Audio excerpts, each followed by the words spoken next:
Dans la joie quand le soleil m'inonde, sur les monts où ta présence abonde.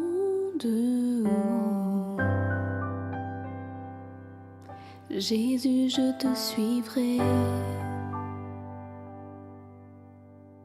Dans la peine quand mon âme sombre, dans la vallée du deuil et de l'ombre, Jésus, je te suivrai. Car tu es mort pour moi. Je vivrai pour toi. Tu t'es offert sans rien garder. Tu as souffert pour me sauver. Oh. Jésus, je te suivrai. Je t'aimerai plus que la vie, te servirai malgré le prix. Oh. Jésus, je te suivrai.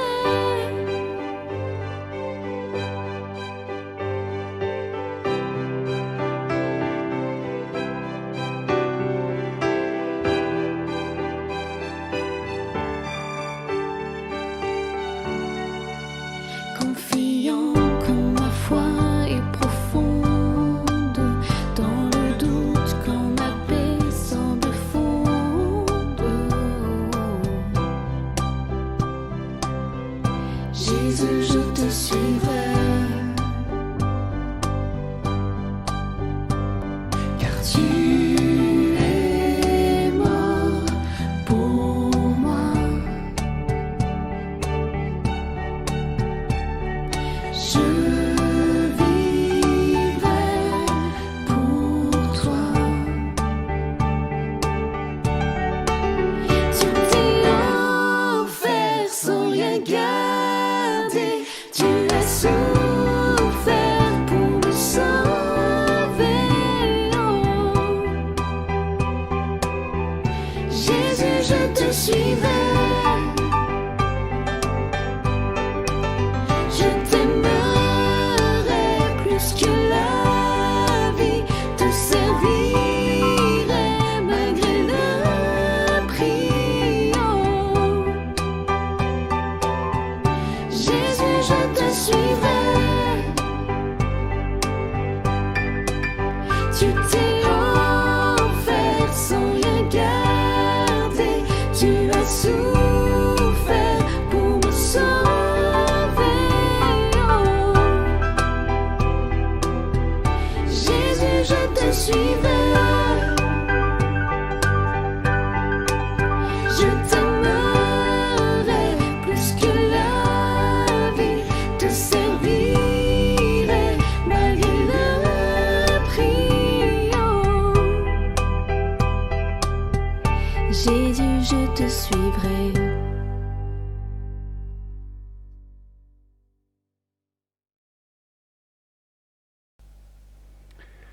Bonsoir, bonsoir pour cette nouvelle étude biblique que nous allons passer ensemble dans ce temps de confinement les uns avec les autres. J'aimerais vous convier à toujours réagir à ces études bibliques. Je suis toujours content de voir vos avis les uns et des autres, soit directement sur mon téléphone au 0472 04 19 85, soit sur notre page Facebook ou éventuellement une remarque sur YouTube.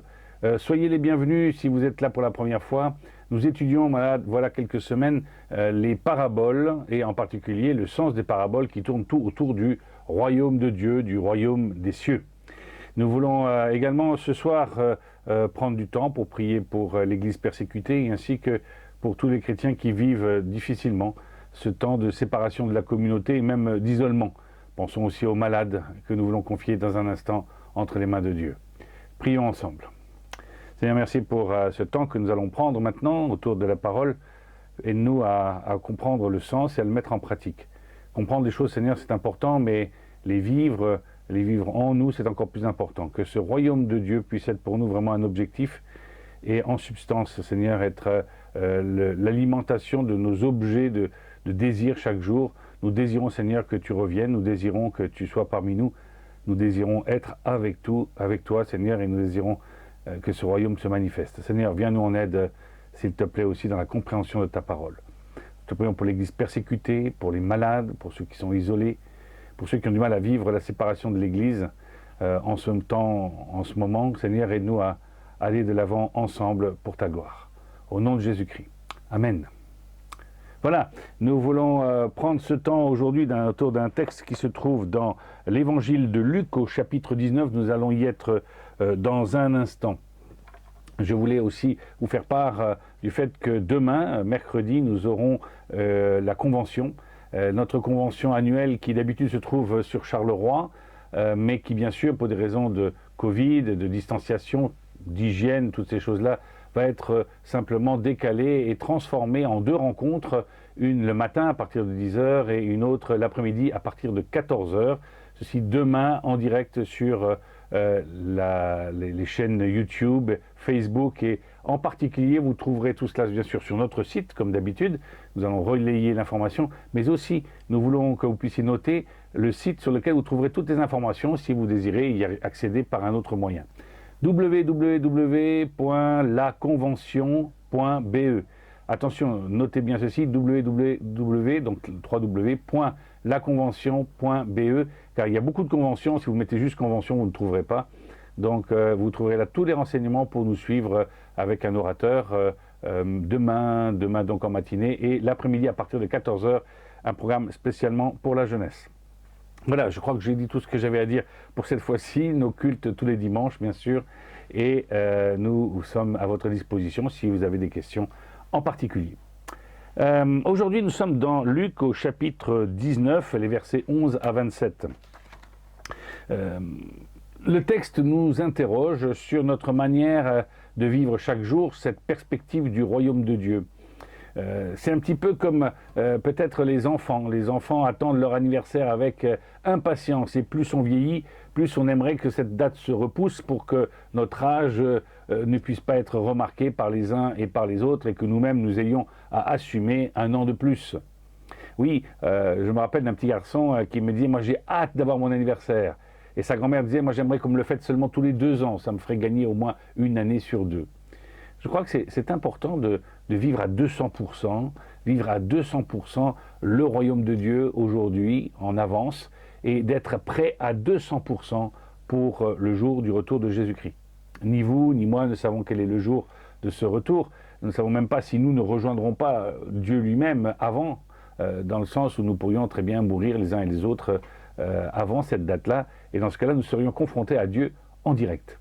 Alors, là encore, je prends une image que j'aime beaucoup, celle du coureur. Quand on court, on ne se prépare pas la veille. On a besoin d'être en pleine forme à 100%, ce qui fait que les entraîneurs nous disent que ce n'est pas à 100% qu'il faut être, c'est à 200% pour être au moins, au minimum, à 100% prêt. Cela veut dire qu'il nous demande, l'entraîneur, tous les jours, d'être dans un état d'esprit qui nous prépare à la compétition, qui nous prépare au jour où nous devrons courir et donner au maximum. Quand j'étais plus jeune, je faisais du relais, 4 fois 100 mètres, et c'est vrai que nous comptions les uns sur les autres, mais parce que nous comptions les uns sur les autres, nous nous encouragions les uns les autres dans notre relais de 4 personnes à être les meilleurs. Nous ne nous déplacions pas tous les jours en marchant, au contraire, de façon à entretenir cette forme physique, d'accord, je ne l'ai plus, mais cette forme physique que j'avais à l'époque, nous étions tout le temps en train de courir dans la cour, dehors, c'était une forme de maintenance pour que notre réactivité au moment où on nous le demanderait puisse être là à 200%, pour être là dans les gagnants, dans les vainqueurs. Il y a quelque chose de cela dans la parole de Dieu où on nous demande d'être prêts et d'être prêts au retour de Jésus-Christ. Ce qui veut dire que nous ne soyons pas trouvés oisifs, juste nous reposant sur la joie de vivre sur cette terre, mais encore plus sur la joie du retour de Jésus-Christ. Nous vivons avec un certain confort les uns et les autres, et nous pourrions très facilement nous reposer sur une forme de bénédiction terrestre plutôt que de nous rappeler que la véritable bénédiction sera de rencontrer notre Dieu face à face et d'être trouvé bon et fidèle serviteur. Lisons ensemble ce texte qui se trouve dans l'évangile de Luc au chapitre 19 et nous lirons les versets 11 à 27. Je lis toujours dans ma version en transcription dynamique. Si vous désirez recevoir une de ces Bibles, n'hésitez pas à me laisser non seulement le fait que vous vouliez en avoir une, mais vos coordonnées. Il y a quelques personnes qui m'ont envoyé le fait qu'elles désiraient recevoir une Bible ou un ouvrage, mais il me faut votre adresse pour pouvoir vous envoyer ou vous faire porter cette Bible qui vous sera donnée gratuitement. Luc 19, versets 11 à 27. Comme la foule écoutait Jésus attentivement, il continua en racontant une parabole, parce qu'il se rapprochait de Jérusalem et que beaucoup de gens s'imaginaient que d'un instant à l'autre, le règne de Dieu serait instauré de façon visible. Voici donc ce qu'il dit. Un homme de famille noble était sur le point de partir pour un pays lointain, afin d'y être officiellement nommé roi. Ensuite, il devait revenir dans ses États. Il convoqua 10 de ses serviteurs et leur remit à chacun une pièce d'or de grande valeur. Puis il leur recommanda « Faites fructifier cet argent jusqu'à mon retour ». Mais les gens de son pays détestaient cet homme. Aussi, dès qu'il fut parti, ils envoyèrent derrière son dos une délégation chargée de dire « Nous ne voulons pas que cet homme-là règne sur nous ». Après avoir été nommé roi, il revint dans son pays et fit convoquer les serviteurs auxquels il avait confié l'argent. Il voulait savoir comment chacun d'eux l'avait fait fructifier, à quel profit il avait réalisé. Le premier se présenta et dit « Seigneur, la pièce d'or en a produit 10 autres. » « Bravo, dit le maître, tu es un bon serviteur. Tu t'es montré digne de confiance dans une toute petite affaire. Je te nomme gouverneur de 10 villes. » Le deuxième s'approcha et dit « Seigneur, ta pièce d'or en a produit 5 autres. » Le maître lui dit aussi « Eh bien, je te confie le gouvernement de 5 villes. » Finalement, un autre vint et dit « Seigneur, voici ta pièce d'or. Je l'ai soigneusement enveloppée dans un mouchoir et cachée dans un endroit secret. En effet, j'avais peur de toi parce que tu es un homme exigeant. Tu exiges, tu retires l'argent là où tu n'as rien placé. Tu moissonnes sur des terres où tu n'as rien semé. » « Quel propre à rien, dit le maître. Tu viens de prononcer ta propre condamnation. Tu prétends avoir su que je suis un homme exigeant qui retire de l'argent là où je n'ai rien placé et qui moissonne sur des terres où je n'ai rien semé. Pourquoi alors n'as-tu pas au moins déposé mon argent à la banque? À mon retour, je l'aurais retiré avec ses intérêts. Puis, s'adressant à ses gardes qui assistaient à la scène, il commanda « Retirez-lui cette pièce d'or et donnez-la à celui qui en a 10. » « Mais Seigneur, lui fit remarquer, il en a déjà 10 de ces pièces. » « Eh bien, je vous le déclare, à celui qui a, on donnera davantage, mais à celui qui n'a rien, on enlèvera même ce qu'il possède. D'autre part, amenez-moi ici mes ennemis, ceux qui n'ont pas voulu que je règne sur eux, et tuez-les devant moi. » C'est une parabole qui semble relativement simple et relativement dure, relativement compliquée et relativement facile à comprendre. Nous allons voir ça ensemble pendant quelques instants devant nous. D'abord, le contexte. Comme la foule écoutait Jésus, Jésus continua en racontant une parabole parce qu'il se rapprochait de Jérusalem et que beaucoup de gens s'imaginaient que d'un instant à l'autre, le règne de Dieu serait instauré de façon visible. Oui, nous sommes dans un temps d'occupation. Jésus est dans un temps d'occupation de son pays par les Romains. Ces Romains qui occupent une grande partie de la Palestine, et qu'on va appeler ainsi après, qui n'est rien d'autre que la terre d'Israël, et ce pays qui est asservi avec des tensions internes entre ceux qui seraient plutôt collaborateurs, d'autres qui seraient plutôt résistants, et d'autres qui se situent juste entre les deux.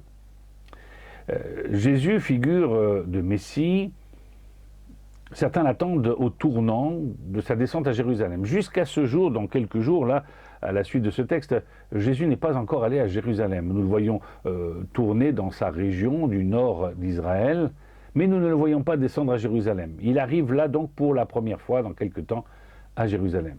Ce qui veut dire aussi que Jérusalem est la ville des rois, la ville du roi David. Le Messie qui est descendant du roi David. Jésus lui-même qui est par ses origines dans la lignée du roi David.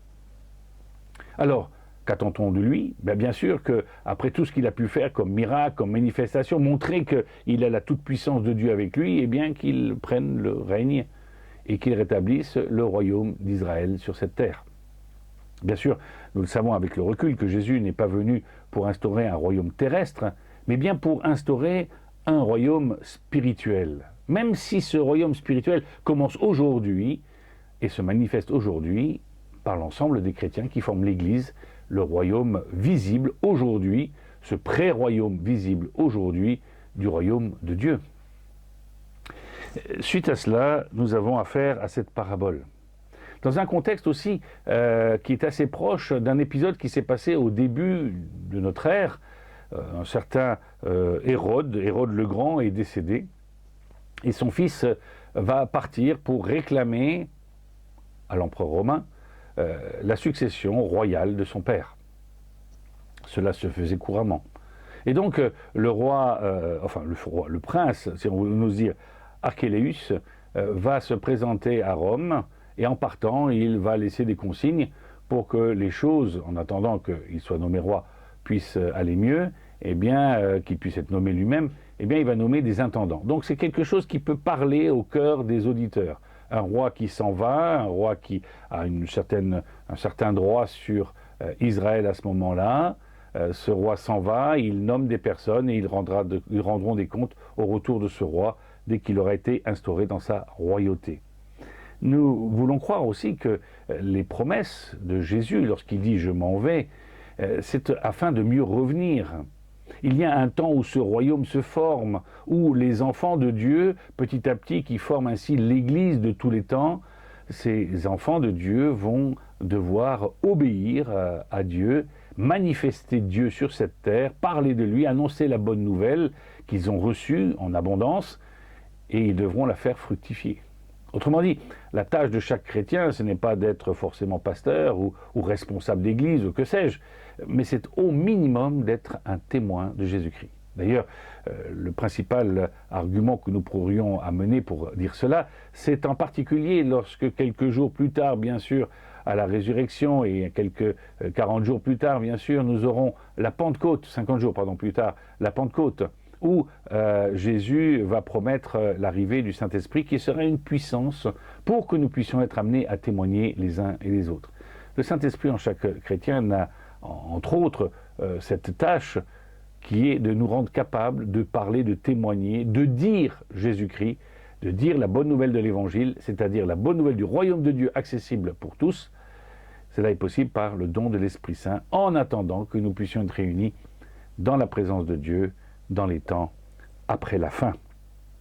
Donc Jésus annonce son départ, nous l'avons vu déjà, il annonce son départ et il annonce aussi alors ici dans ce texte que nous n'aurons pas à nous tourner les pouces en attendant, puisque nul ne connaît ni l'heure ni le jour de ce retour de Jésus, mais en attendant le retour, nous aurons une tâche qui consiste à dynamiser l'Évangile, si j'ose dire, c'est-à-dire à le faire connaître jusqu'aux extrémités de la terre. C'est encore là le commandement que nous trouvons à la fin de l'Évangile, en Matthieu 28. Certains y voient juste un commandement pour les disciples. Moi, je ne vois pas comment cela pourrait être si réduit comme vision, mais voyons ça à la fin de l'Évangile, Matthieu chapitre 28.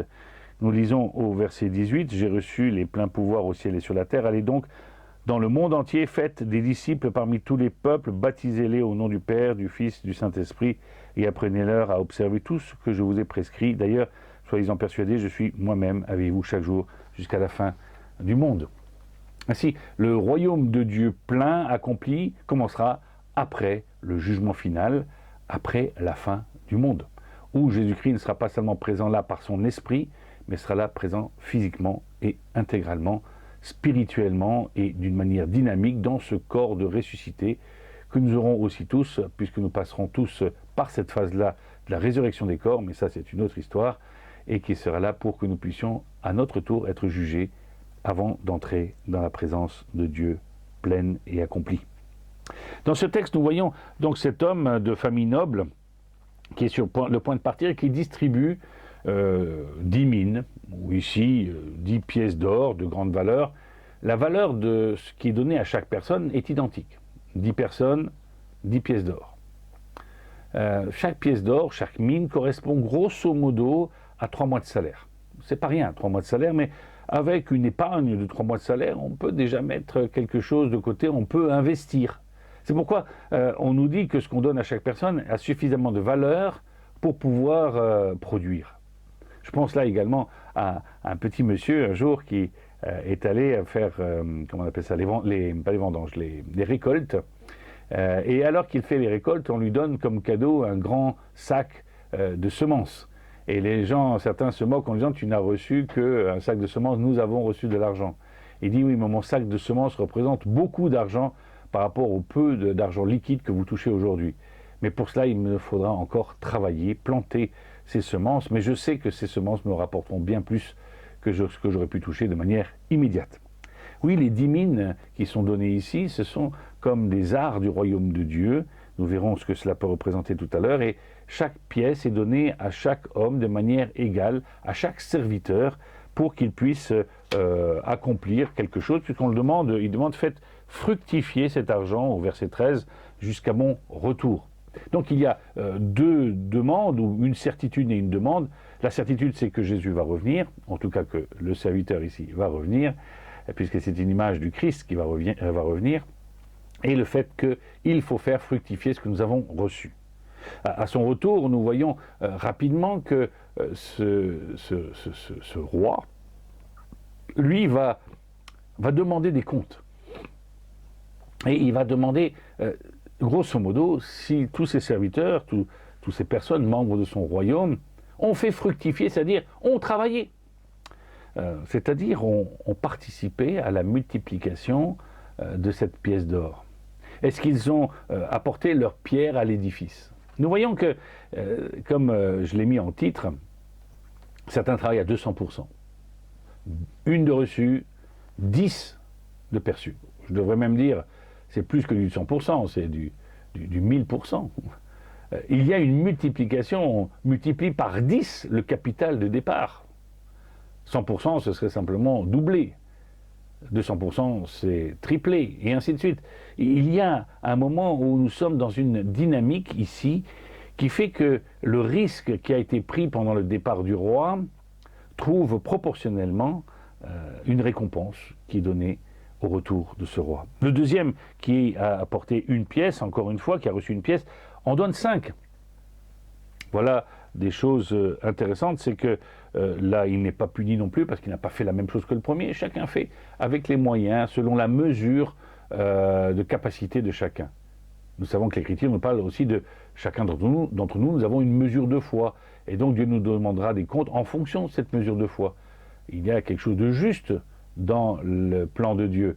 Ce n'est pas simplement une espèce de donnant-donnant ou d'exigence au-delà de nos forces. Il y a vraiment simplement une compréhension des capacités de chacun devant le Seigneur. Et le Seigneur nous demandera juste des comptes en fonction de cela, puisqu'il nous connaît si bien.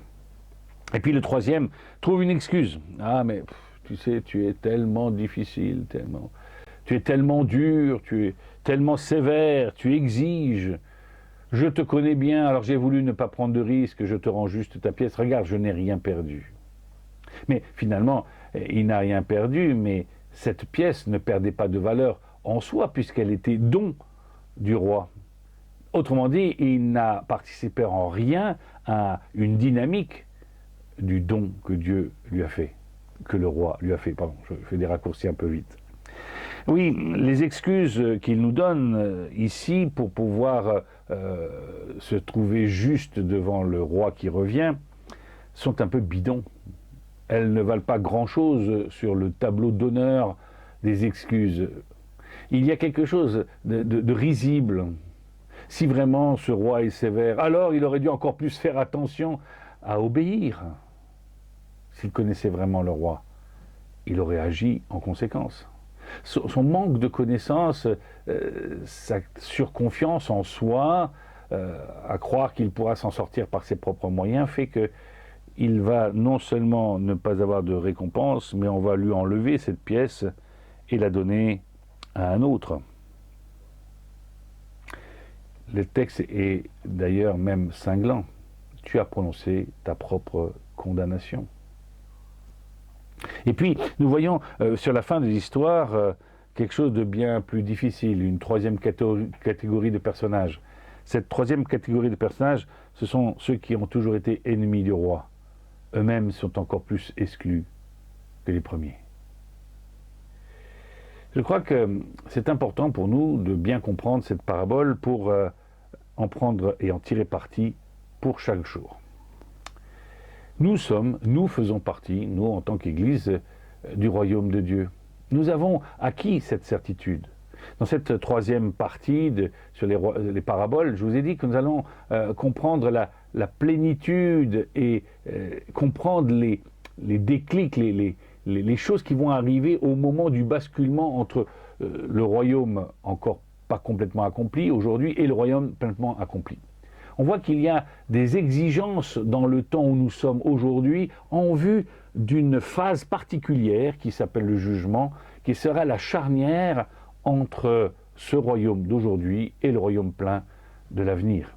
Entre aujourd'hui, vivre avec la présence de l'Esprit de Dieu au milieu de nous et, d'un autre côté, vivre un jour pleinement dans la présence du Père, du Fils et du Saint-Esprit.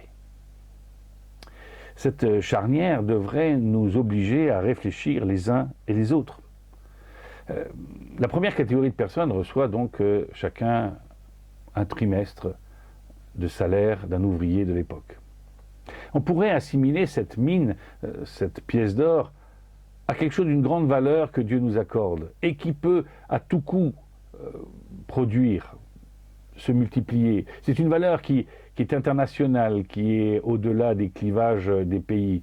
Ce n'est ni des euros, ni des dollars, ni des yens, ni quelconque autre monnaie, bitcoin ou ce que vous voudrez, qui puisse essayer de trouver et de faire sa place sur le marché économique.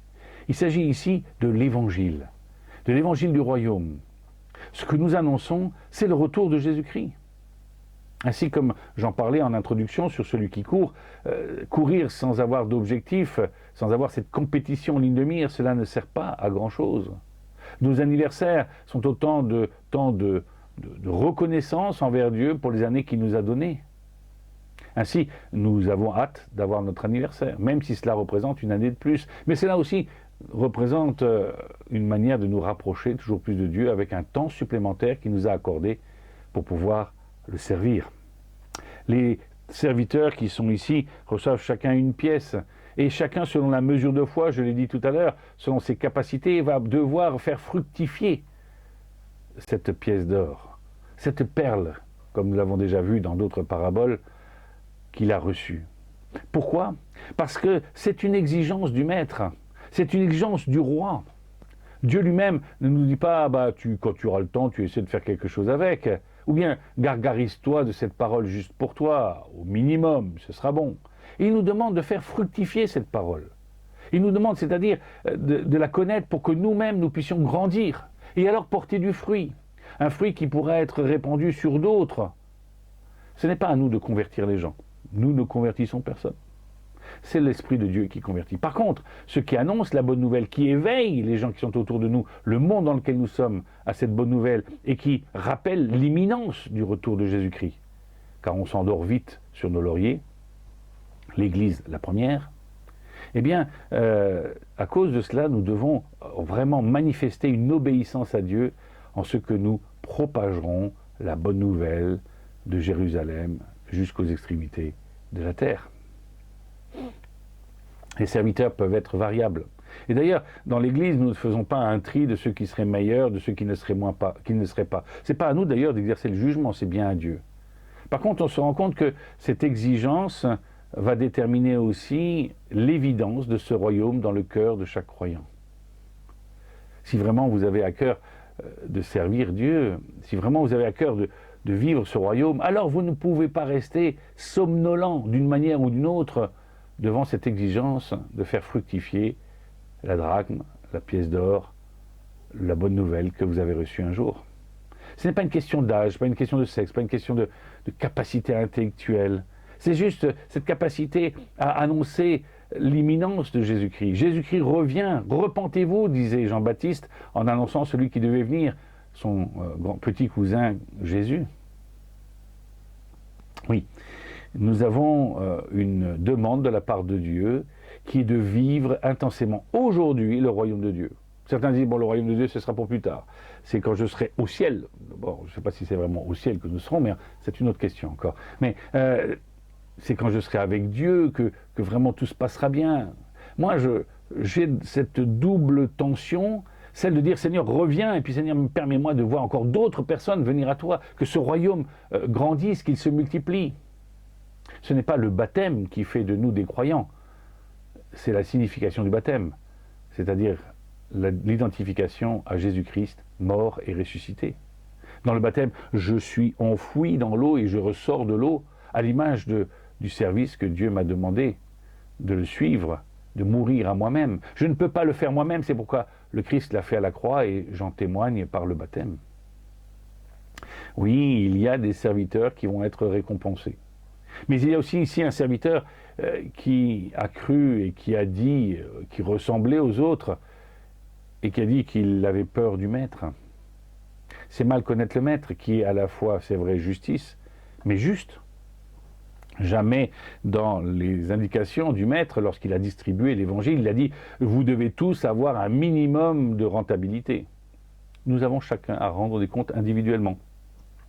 C'est l'élan de notre cœur qui fait notre service, mais c'est bien l'Esprit de Dieu qui fait la multiplication. Nous ne sommes en rien dans le fait que nous puissions être, entre guillemets, plus puissants que d'autres. Au contraire, d'avoir plus de capacité doit nous demander encore plus d'exigence dans le service envers Dieu. 10 mines, des serviteurs qui ne rendent pas les comptes comme il le faudrait. J'aimerais vous interpeller là un instant. Vous êtes peut-être chrétien et depuis longtemps, et qu'est-ce que vous faites de l'Évangile? Est-ce que vous le gardez pour vous-même? Est-ce que vous le gardez caché? Vous limitez l'action de cet Évangile? Vous vous souvenez qu'en Romains, Paul l'a dit, l'Épître aux Romains, Paul a dit que l'Évangile était une puissance pour le salut de quiconque croit, du juif premièrement, puis aussi des barbares, c'est-à-dire de toutes les autres nations. Interrogeons-nous un petit peu sur ce que nous faisons de l'Évangile. Non pas parce que Joël vous interroge, mais parce que cette parabole nous interroge.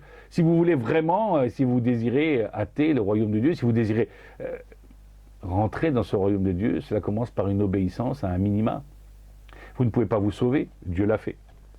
Et Dieu le fait encore chaque jour, en vous pardonnant chaque jour vos péchés. Mais par contre, nous avons une tâche tous les jours, dans cette imperfection que nous sommes, c'est de se faire connaître que le royaume de Dieu est imminent.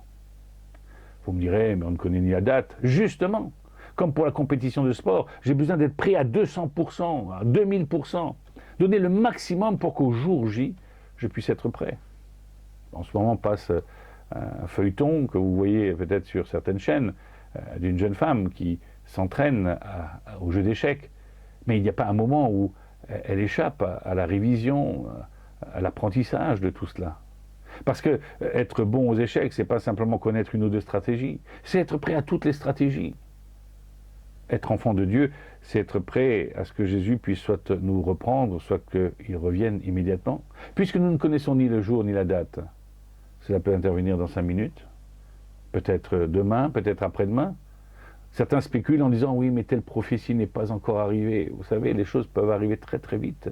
Et elles peuvent arriver de manière compréhensible différemment de ce que nous avons déjà calculé les uns et les autres. Alors, voilà, nous avons cette deuxième population qui se retrouve mise sur le côté, privée des récompenses de Dieu, sauvée, comme au travers du feu, 1 Corinthiens 3, à minima, mais sans récompense. Nous avons une troisième catégorie dans ce texte.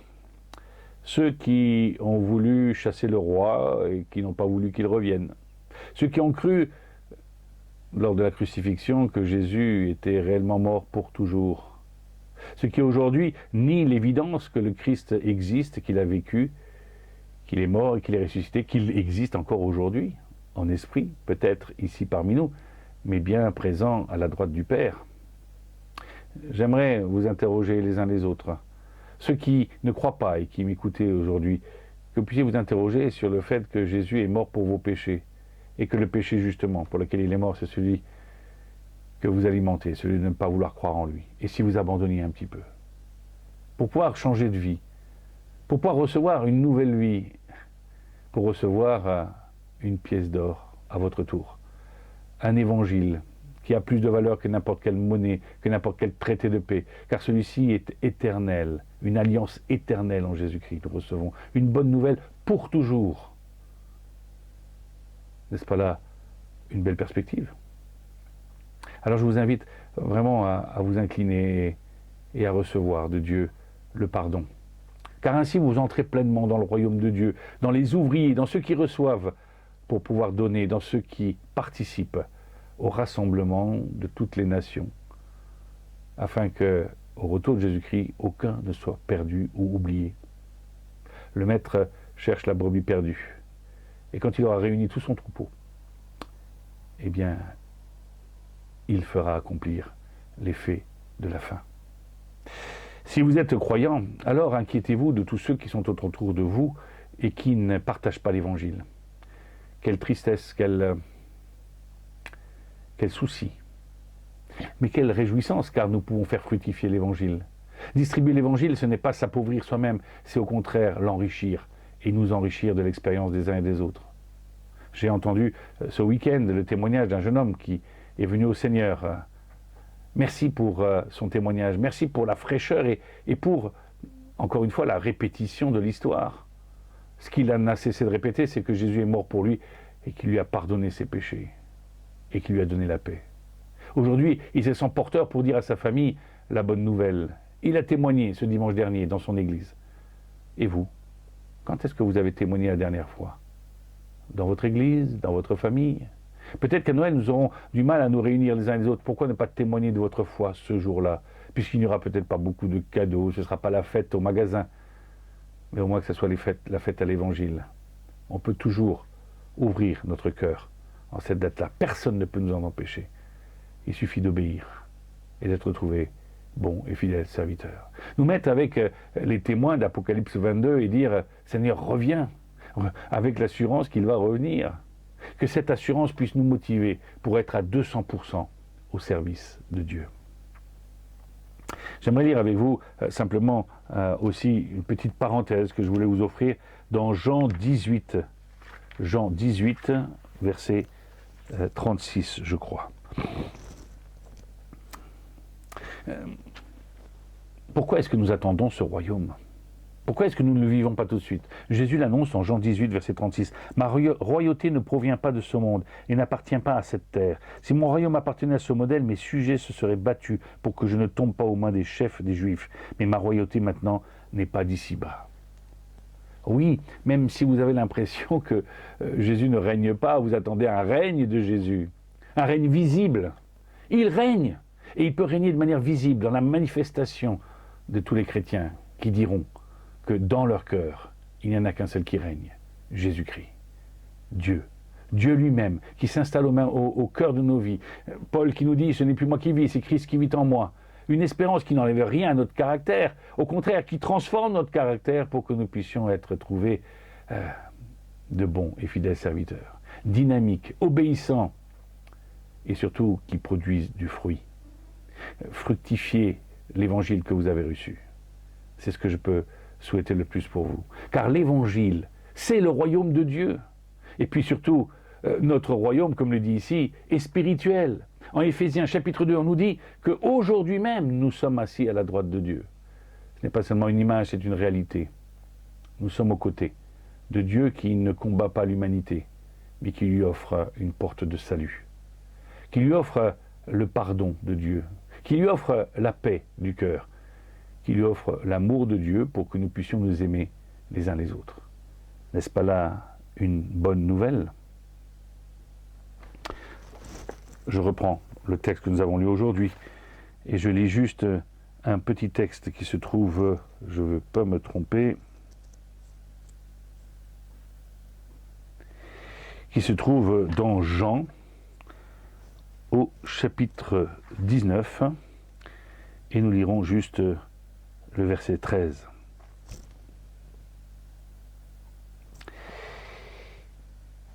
Pilate fit amener Jésus dehors et s'installa à la tribune, que les Grecs appelaient le pavé de Mosaïque. Jésus a été arrêté. Et les Hébreux criaient Gabata, la terrasse était sur le territoire. Il s'assit sur son siège de juge, et c'était la veille de la Pâque, vers midi. Et Pilate dit aux Juifs, voilà votre roi. Aujourd'hui, j'aimerais que vous puissiez annoncer autour de vous, voilà votre roi, c'est Jésus-Christ. Il veut régner sur votre cœur.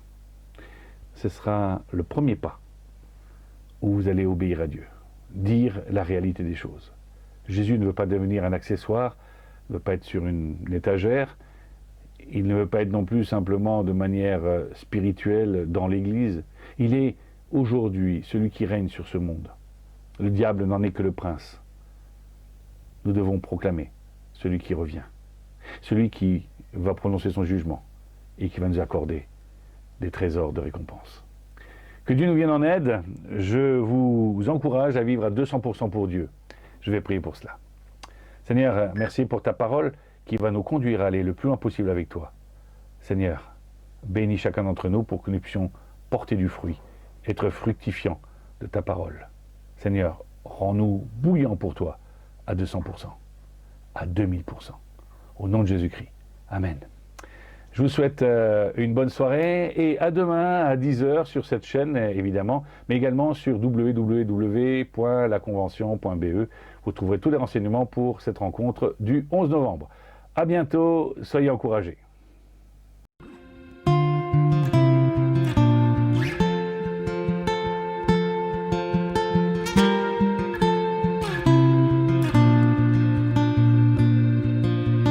Me voici, je viens à toi. D'un cœur sincère, je me prosterne. Brisé par ma vie passée, Saint-Esprit, viens restaurer.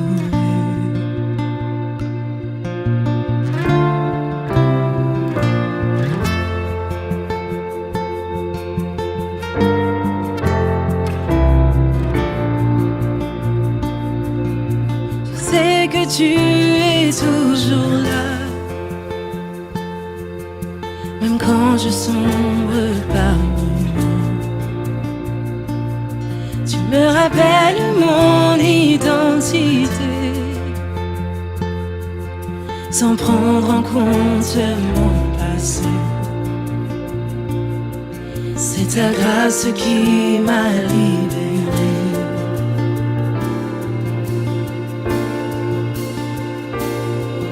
Ton amour triomphe du jugement,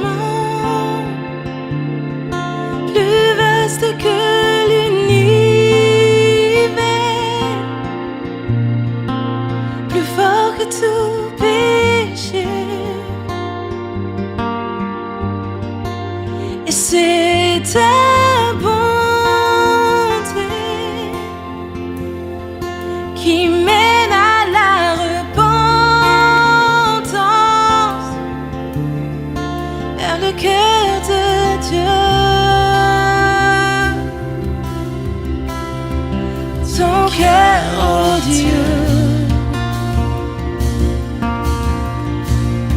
est mon seul désir.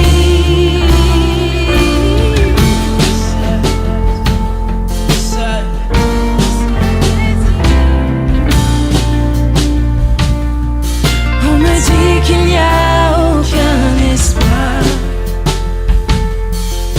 pour le salut de l'âme perdue.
reprendre rien. Non, non, entre tes mains j'abandonne tout ce que j'appelle mien. On ne permet à personne,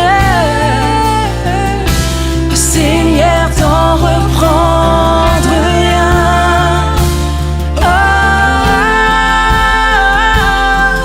Ton amour triomphe du jugement, plus vaste que l'ennemi.